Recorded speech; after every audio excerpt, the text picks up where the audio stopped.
பசுமையான மலைகளுக்கு இடையில் அமைந்துள்ள ஒரு விசித்திரமான கிராமத்தில் மணியும் ரவியும் என்ற பிரிக்க முடியாத இரண்டு நண்பர்கள் இருந்தனர்.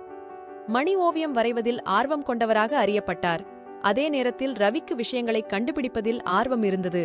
அவர்களின் வெவ்வேறு ஆர்வங்கள் இருந்தபோதிலும் அவர்கள் ஒரு சிறப்பு பிணைப்பை பகிர்ந்து கொண்டனர். மேலும் பெரும்பாலும் ஒன்றாக பெரிய விஷயங்களை அடைய கனவு கண்டனர். ஒரு வெயில் நிறைந்த பிற்பகல் கிராமம் ஒரு அற்புதமான நிகழ்வை அறிவித்தது. மிகவும் ஆக்கபூர்வமான கண்டுபிடிப்பு மற்றும் மிக அழகான கலைப்படைப்புகளுக்கான போட்டியுடன் ஒரு பிரம்மாண்டமான கண்காட்சி. மணியும் ரவியும் உற்சாகமடைந்தனர். அவர்கள் போட்டியில் நுழைய முடிவு செய்தனர். மணி ஒரு அழகான ஓவியத்தை உருவாக்குவதில் கவனம் செலுத்தினார். ரவி ஒரு தனித்துவமான கண்டுபிடிப்பில் பணியாற்றினார். மணி தனது சிறிய கலை ஸ்டுடியோவில் பல நாட்கள் கழித்தார். கிராமத்தின் நிலப்பரப்பின் துடிப்பான படத்தை வரைந்தார். அவர் பிரகாசமான வண்ணங்களையும் சிக்கலான விவரங்களையும் பயன்படுத்தினார்.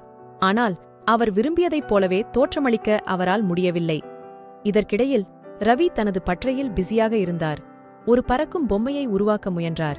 அது அனைவரையும் ஆச்சரியப்படுத்தும் என்று அவர் நம்பினார். கண்காட்சிக்கு ஒரு வாரத்திற்கு முன்பு பேரழிவு ஏற்பட்டது. மணியின் கலைப்படைப்பு தற்செயலாக வண்ணப்பூச்சுடன் தெரித்து அவரது ஓவியத்தின் ஒரு பகுதியை அழித்தது. அவருடைய கலைப்படைப்பு பேரழிவிற்குள்ளானது. இதற்காக நான் மிகவும் கடினமாக உழைத்தேன் என்று அவர் கண்களில் கண்ணீர் வழிந்தது. அதை சரியான நேரத்தில் சரிசெய்ய முடியும் என்று நான் நினைக்கவில்லை என்று கூறினார். ரவி தனது நண்பரின் துயரத்தை பார்த்து மீட்புக்கு வந்தார்.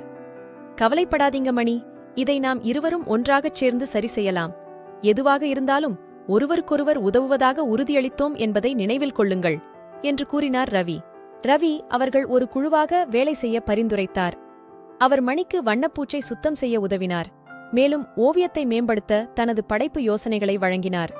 அவர் தனது கண்டுபிடிப்பு பொருட்களில் சிலவற்றை பயன்படுத்தி கலைப்படைப்புகளுக்கான தனித்துவமான பிரேம்களையும் அமைப்புகளையும் உருவாக்கினார்.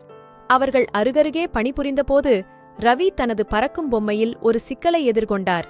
அது தரையிலிருந்து உயர்த்தும்போது அது பறக்கவில்லை.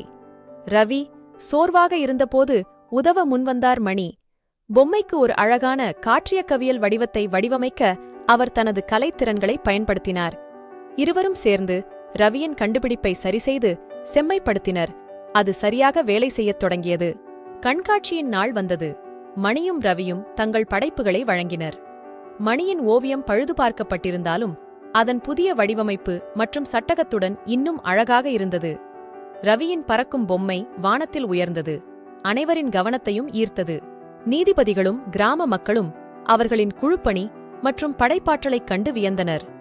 மணியின் ஓவியம் அதன் துடிப்பான வண்ணங்கள் மற்றும் தனித்துவமான சட்டத்திற்காக பாராட்டப்பட்டது.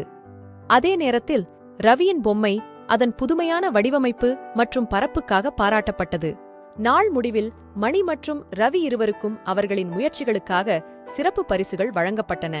ஆனால் உண்மையான வெகுமதி என்னவென்றால் அவர்களின் நட்பும் குழுப்பணியும் அவர்களின் கனவுகளை நனவாக்கியது. ஒருவருக்கொருவர் ஆதரவளிப்பதன் மூலமும் ஒன்றாக வேலை செய்வதன் மூலமும் எந்த ஒரு சவாலையும் சமாளிக்க முடியும் என்பதை அவர்கள் கற்றுக்கொண்டனர். அவர்கள் கண்காட்சியில் இருந்து வீட்டிற்கு நடந்து செல்லும்போது சூரிய அஸ்தமனமானது கிராமத்தின் மீது ஒரு பொன்னான பிரகாசத்தை செலுத்தியது. மணி ரவியை நோக்கி திரும்பி, என்னை நம்பியதற்கும் எனக்கு உதவியதற்கும் நன்றி. நீங்கள் இல்லாமல் என்னால் இதைச் செய்திருக்க முடியாது என்று கூறினார் மணி. அதற்கு ரவி, உங்களின் உதவி இல்லாமல் நானும் வெற்றி பெற்றிருக்க முடியாது என்று புன்னகையுடன் பதிலளித்தார். கதையின் நீதி உண்மையான நட்பும் குழுப்பணியும் எந்த ஒரு சவாலையும் சமாளிக்க உதவும். நண்பர்கள் ஒருவருக்கொருவர் ஆதரவளித்து நம்பும்போது அவர்கள் தங்கள் கனவுகளை அடைய முடியும் மற்றும் அவர்களைச் சுற்றியுள்ளவர்களை ஊக்குவிக்கவும் முடியும்.